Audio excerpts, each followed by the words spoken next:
بسم اللہ الرحمن الرحیم۔ تعلیم الصرف۔ آج ہم انشاءاللہ افعال متصرفہ کو پڑھیں گے۔ فعل متصرف کے معنی اور زمانہ کے اعتبار سے درج ذیل 7 قسمیں بنتی ہیں، یعنی یہ 7 طرح کے یوں سمجھ لیں کہ فعل استعمال ہوتے ہیں۔ نمبر 1 فعل ماضی، نمبر 2 فعل مضارع، نمبر 3 فعل جہد منفی بلم، نمبر 4 فعل مستقبل مؤکد منفی بلند، نمبر 5 فعل مستقبل مؤکد بالام و نون تاکید، نمبر 6 فعل امر، نمبر 7 فعل نہیں۔ فعل ماضی کے اندر ماضی کے بارے میں بات ہوتی ہے، فعل مضارع کے اندر حال اور مستقبل کے بارے میں بات ہوتی ہے۔ فعل جہد منفی بلم، کسی چیز کی نفی کی جاتی ہے اور اس میں بھی ماضی کا ترجمہ ہوتا ہے، لیکن یہ مضارع کے اوپر لم داخل ہوتا ہے، اور اس طرح شروع میں لام نون یعنی لئیں یا لن اس طرح کے جو الفاظ استعمال ہوتے ہیں یہ مستقبل کا معنی دیتے ہیں، اور ان کے ترجمے کے اندر تاکید یعنی مؤکد کا معنی پایا جاتا ہے۔ اسی طرح مستقبل مؤکد بالام و نون تاکید، آخر میں نون تاکید یا لام شروع میں لگایا جاتا ہے، تو یہ بھی مؤکد اور مستقبل کا معنی دیتے ہیں، جیسا کہ ان کے نام سے ہی پتہ چل رہا ہے۔ فعل امر، اس میں کسی چیز کا حکم دیا جاتا ہے۔ فعل نہیں، اس میں کسی چیز سے منع کیا جاتا ہے۔ فائدہ: کبھی صیغوں میں فاعل کے اعتبار سے تبدیلی ہوتی ہے، اس بنا پر فعل کی ہر گردان میں 14 صیغے ذکر کیے جاتے ہیں۔ جو بھی ہم گردان پڑھیں گے تو اس کے اندر 14 صیغے ہوں گے۔ اب اس میں فاعل کی ابتدائی 3 صورتیں ہیں، یا تو فاعل غائب ہوگا یا حاضر ہوگا یا متکلم ہوگا۔ پھر ان میں سے ہر ایک کی 2 صورتیں ہیں، فاعل یا تو مذکر ہوگا یا پھر مؤنث ہوگا۔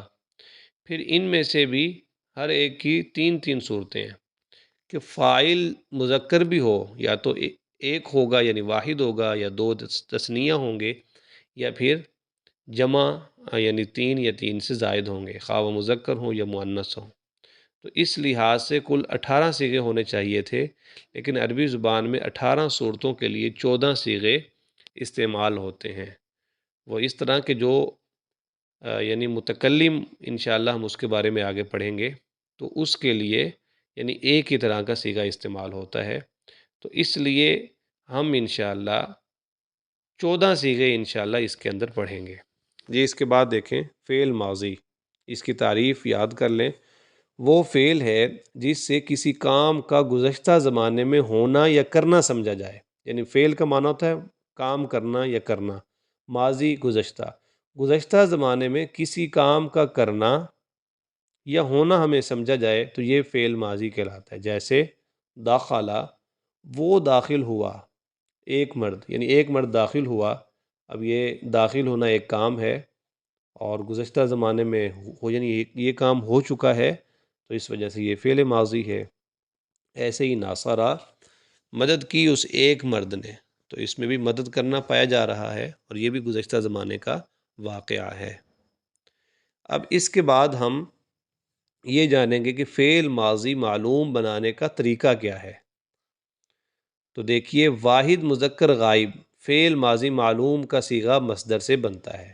سب سے پہلے ہم نے واحد کا صیغہ بنانا ہے، اور واحد بھی غائب اس کا صیغہ، اور وہ بنائیں گے ہم مصدر سے۔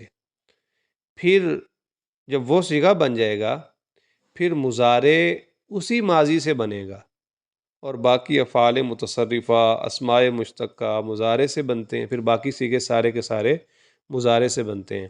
یعنی مصدر سے ہم واحد مذکر غائب کا صیغہ بنائیں گے، پھر اس فعل ماضی سے ہم مضارع کا صیغہ بنائیں گے، پھر بقیہ سارے کے سارے صیغے مضارع سے بن جائیں گے۔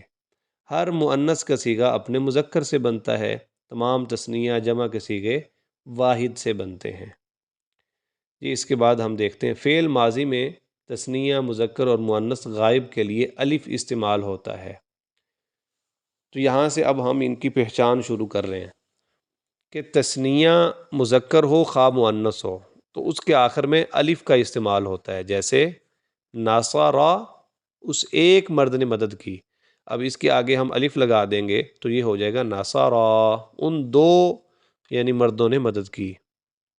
ایسے ہی نصرتا، ان سب عورتوں نے مدد کی۔ جی اس طرح آگے جمع مذکر غائب کے لیے واو کا استعمال ہوتا ہے، جیسے نصارو، تو یہ آخر میں واو آ رہی ہے، تو اس سے ہمیں پتہ چل جانا چاہیے کہ یہ مذکر کا صیغہ ہے اور یہ جمع کا صیغہ ہے۔ اب اس کے بعد ہم واحد مؤنث غائب کے لیے آخر میں تائے ساکنہ یعنی تا ہوگی اور اس کے اوپر جزم ہوگی، یعنی وہ ساکن ہوگی، کوئی حرکت نہیں ہوگی، اس کا استعمال کرتے ہیں، جیسے ناصارہ، وہ ایک مرد نے مدد کی، اس ایک مرد نے، ناصارت، اس ایک عورت نے مدد کی۔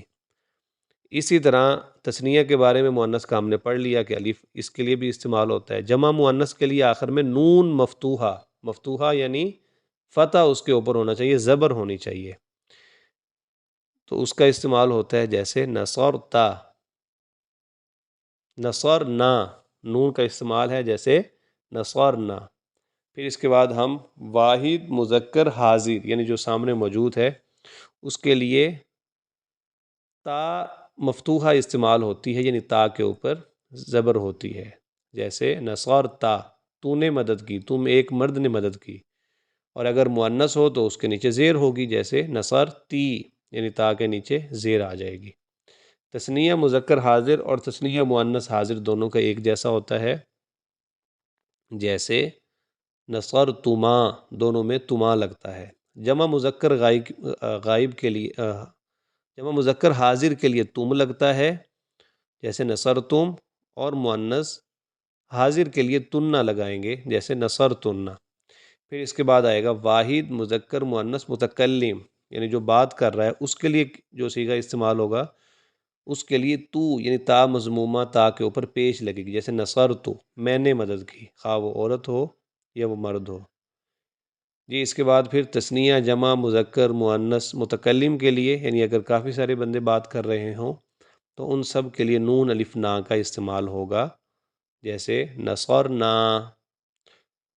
تو امید ہے آج کا سبق آپ کے لیے کافی فائدہ مند ثابت ہوگا، تو کوشش کریں اس کو سمجھیں۔ جزاکم اللہ خیرہ۔